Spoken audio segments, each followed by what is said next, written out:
പിതാവിൻ്റെയും പുത്രൻ്റെയും പരിശുദ്ധാത്മാവിൻ്റെയും നാമത്തിൽ ആമേൻ. എൻ്റെ പ്രിയപ്പെട്ടവരെ, ഇന്ന് മാർച്ച് 13 വെള്ളിയാഴ്ച.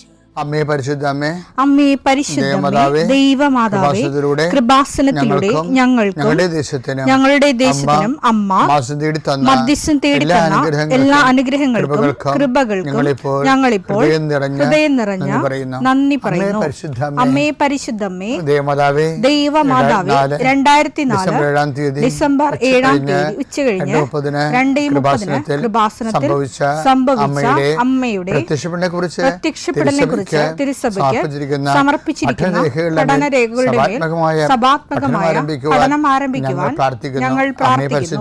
അമ്മേ പരിശുദ്ധമേ, ഭൂസ്വർലോകങ്ങളുടെ രാജ്ഞിയായ അങ്ങേയ്ക്ക് ഭൗമസംരക്ഷണത്തിനായി പ്രപഞ്ചപ്രകൃതിയെ തന്നെ തിരുസഭ പ്രതിഷ്ഠിക്കുവാൻ ഈ പ്രത്യക്ഷീകരണം വഴി ഇടയാക്കണമേ. പരിശുദ്ധമേ, ജപമാല മാതാവേ, സകല കൃപാസനം പ്രാർത്ഥനയോടും ചേർത്ത് ഞങ്ങളിപ്പോൾ പ്രാർത്ഥിക്കുന്ന ഈ കുടുംബത്തിന്റെ പ്രത്യേക നിയോഗം പറ മക്കളെ.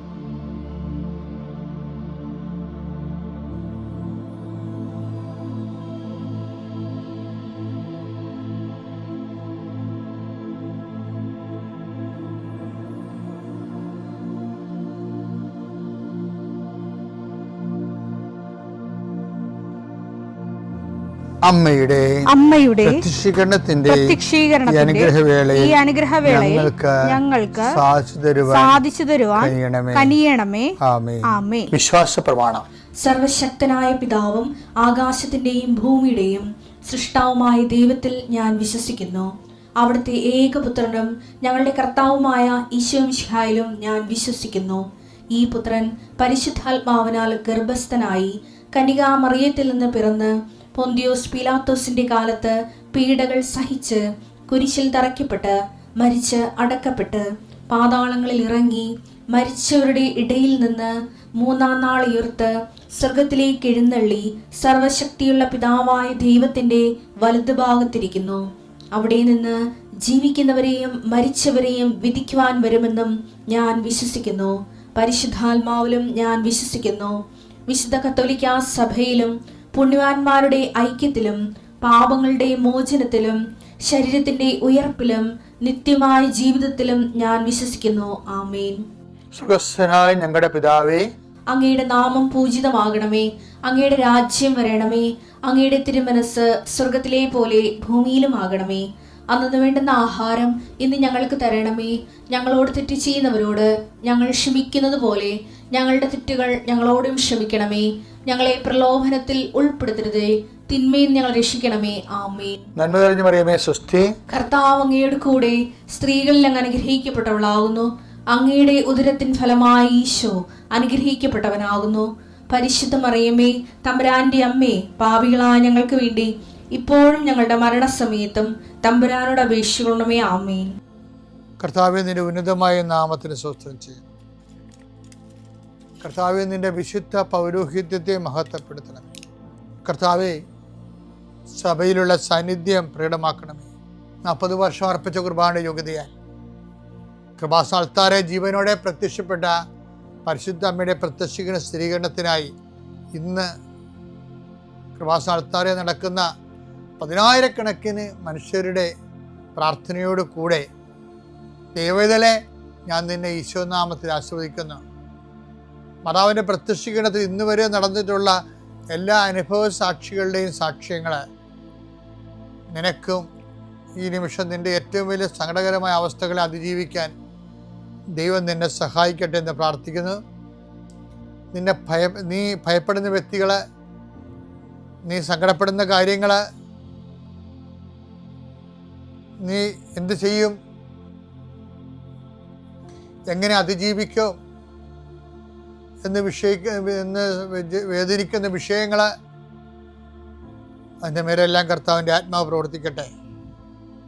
കർത്താവേ, ആശുപത്രി കഴിയുന്നവരെ, കർത്താവേ, ഓരോരോ ജീവിക്കാൻ വേണ്ടി ഓരോരോ ജോലിക്ക് പോകുന്നവരെ, ജോലി അന്വേഷിച്ച് പോകുന്നവരെ, ജോലി നഷ്ടപ്പെട്ടവരെ, വിസ പ്രോസസ്സിംഗ് ഇരിക്കുന്നവരെ, വിസ നഷ്ടപ്പെട്ടു പോയവരെ, പുതുക്കാൻ വേണ്ടി പരിശ്രമിക്കുന്നവരെ, നാട്ടിലെ ജോലിക്ക് ശ്രമിക്കുന്നവരെ, അതിൻ്റെ പരീക്ഷ എഴുതുന്നവരെ, അതിൻ്റെ പരീക്ഷ റിസൾട്ട് കാത്തിരിക്കുന്നവരെ, കർത്താവേ, പലതരത്തിലുള്ള ജപ്തി നടപടികൾ, പലതരത്തിലുള്ള കോടതി കേസുകൾ, പലതരത്തിലുള്ള ഒത്തുതീർപ്പ് ചർച്ചകൾ, എൻ്റെ കർത്താവിൻ്റെ ഉന്നതമായ നാമത്തിൽ ഈ പ്രാർത്ഥന കൂടുന്ന നിനക്ക് മാതാവിൻ്റെ പ്രത്യേക സാന്നിധ്യം ഞാൻ ഉറപ്പു തരികയും അമ്മ നിന്നെ സഹായിക്കുകയും ഈശോ നിന്നെ അനുഗ്രഹിക്കുകയും ചെയ്യട്ടെ. എൻ്റെ പ്രിയപ്പെട്ടവർ, നമ്മൾ ഇന്നലെ കണ്ട എന്താണെന്നറിയാമോ? ധൂർത്തപുത്രൻ്റെ പുനഃവായന തുടരുകയാണ്. നമ്മൾ ഇന്നലെ കണ്ടത് എന്താണെന്നറിയാമോ? അതായത് അപ്പം പറയണ വാക്കാണ്. എന്താണ്? എൻ്റെ മകനെ, നീ എപ്പോഴും എന്നോട് കൂടെ ഉണ്ടല്ലോ. പിന്നെ എന്തൊരു വാക്ക് അപ്പം പറയേ? എനിക്കുള്ളതെല്ലാം നിനക്കുള്ളതാണ്. അപ്പം എന്നോട് കൂടെ നിങ്ങൾ എന്നോടുകൂടെ ഇരുന്നു കൊണ്ട് ഇസ്രായേലിൻ്റെ 12 ഗോത്രങ്ങളെ ഭരിക്കുമെന്നൊക്കെ പറഞ്ഞില്ല ഈശോ പറഞ്ഞില്ലേ? അത് നിത്യത വരെ ഓഹരിയാക്കുമെന്നാണ് പറയണത്. അതാണ് വിശ്വാസ ജീവിതത്തിൻ്റെ അകത്ത് നമുക്ക് കിട്ടുന്ന റിസൾട്ട്. എന്താണ്? നിത്യത വരെ ദൈവത്തിൻ്റെ കൂടെ ആയിരിക്കും. അപ്പോൾ ദൈവം നോക്കുന്നതിൻ്റെ ഒറ്റ കാര്യമേ ഉള്ളൂ, നമുക്കത് കിട്ടിയ ഇത് കിട്ടിയ എന്നല്ല നോക്കണത്, മറിച്ച് നിത്യത വരെ ദൈവത്തിൻ്റെ കൂടെ ഉണ്ടാകുമോ എന്നുള്ളതാണ്. ദൈവം എന്ത് തരുമ്പോഴും എപ്പോഴും ദൈവത്തിൻ്റെ മനസ്സിലുള്ളത് എന്താണ്? നമ്മൾ ദൈവത്തിൻ്റെ കൂടെ അവസാനം വരെ ഉണ്ടാകണം. അവസാനം വരെ ദൈവത്തിൻ്റെ കൂടെ ഉണ്ടാകണം. അതാണ് ദൈവത്തിൻ്റെ താല്പര്യം. ദൈവ താല്പര്യം എന്ന് പറഞ്ഞാൽ അതാണ്. അപ്പോൾ ദൈവ താല്പര്യത്തിനെതിരെയായിട്ട് ദൈവം ചെയ്യത്തില്ലല്ലോ. ദൈവത്തിൻ്റെ കൂടെ നമുക്ക് എന്ത് തന്നാലും നാളെ നമ്മൾ ദൈവത്തിൻ്റെ കൂടെ ഉണ്ടാവത്തില്ലെന്ന് ദൈവത്തിന് അറിയാമെങ്കിൽ പിന്നെ ആ അനുഗ്രഹം തരുമോ? അപ്പം ചില അനുഗ്രഹങ്ങൾ തരാതിരിക്കുമ്പോൾ തരാത്ത അനുഗ്രഹത്തിന് വേണ്ടി നന്ദി പറയണം. ധൂർത്തപുത്രന് ചോദിച്ചപ്പോൾ തന്നെ കൊടുത്ത കണ്ടില്ലേ? കാര്യം കൊടുക്കാതിരുന്നൊരു കാര്യമില്ല. അവൻ കൊടുത്തില്ലെങ്കിലും പോകും, കൊടുത്താലും പോകും. ധൂർത്തപുത്രൻ്റെ ആദ്യത്തെ മൈൻഡ് സെറ്റ് എന്താണ്? അവൻ കൊടുത്തില്ലേലും പോകും, കൊടുത്താലും പോകും. അവൻ്റെ മനസ്സിരിപ്പ് അപ്പനല്ല, അപ്പൻ്റെ കൂടെ ജീവിക്കണമെന്നല്ല. യഥാർത്ഥ വിശ്വാസിയുടെ ജീവിതം എന്താ? തന്നാലും തന്നില്ലേലും ദൈവത്തിൻ്റെ കൂടെ ജീവിക്കണമെന്ന്. അതാണ് മൂത്ത മകൻ. എൻ്റെ മകനെ, എപ്പോഴും നീ എന്നോടുകൂടെ ഉണ്ടല്ലോ. എന്നെന്താണ് എന്ന് അപ്പനെല്ലാം പറയുന്നുണ്ട്. നോക്കിയേ, ആ ആ ഇളയ മകൻ വന്നിട്ട് ഒരു അക്ഷരം മിണ്ടാത്ത അപ്പനാണേ. അത് നിങ്ങൾക്ക് മനസ്സിലാക്കണം. ആ ഇളയ മകൻ വന്നിട്ടേ അവരെന്തെല്ലാം അവൻ്റെ അപ്പനെതിരെ ഞാൻ പാപം ചെയ്തു, സ്വർഗത്തിനെതിരെ പാപം ചെയ്തു, നിന്റെ മകനെന്ന് വിളിക്കാൻ യോഗ്യനല്ല, ദാസനായ കാണാന്നൊക്കെ പറയുന്നുണ്ടെങ്കിലും അപ്പനവനെ കെട്ടിപ്പിടിച്ച സത്യമാണ്. പക്ഷെ വിളിച്ചൊരു വാക്ക് പറയണമല്ല. അന്ന് നാവിറങ്ങിപ്പോയ അപ്പൻ ഇപ്പം ഈ ഇളയ മൂത്ത മകൻ, അവൻ്റെ സ്വന്തം രക്തം പോണ പോലെ പോയ അവൻ കനപ്പിച്ച് കഴിഞ്ഞപ്പോൾ അപ്പൻ സംസാരിക്കാൻ തുടങ്ങി. കണ്ടല്ലേ എന്തെല്ലാം സംസാരിച്ചത്?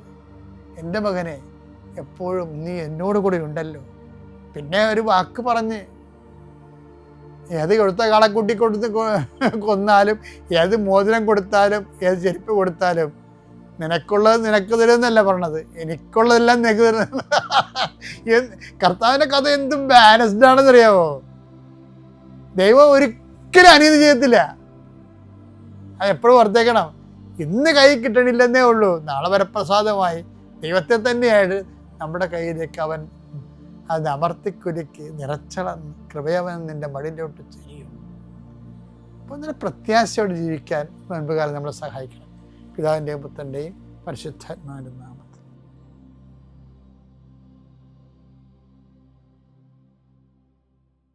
അത്യപൂർവ ദൈവാനുഭവങ്ങൾ ഇനി നിങ്ങൾക്കും സ്വന്തം. ഈ യൂട്യൂബ് ചാനൽ ഇതുവരെ സബ്സ്ക്രൈബ് ചെയ്തിട്ടില്ലെങ്കിൽ ഇപ്പോൾ തന്നെ സബ്സ്ക്രൈബ് ചെയ്യുക. ഈ വീഡിയോ ഇപ്പോൾ തന്നെ നിങ്ങളുടെ സുഹൃത്തുക്കൾക്ക് ഷെയർ ചെയ്തുകൊണ്ട് കർത്താവിൻ്റെ പ്രേക്ഷിതരാകുക.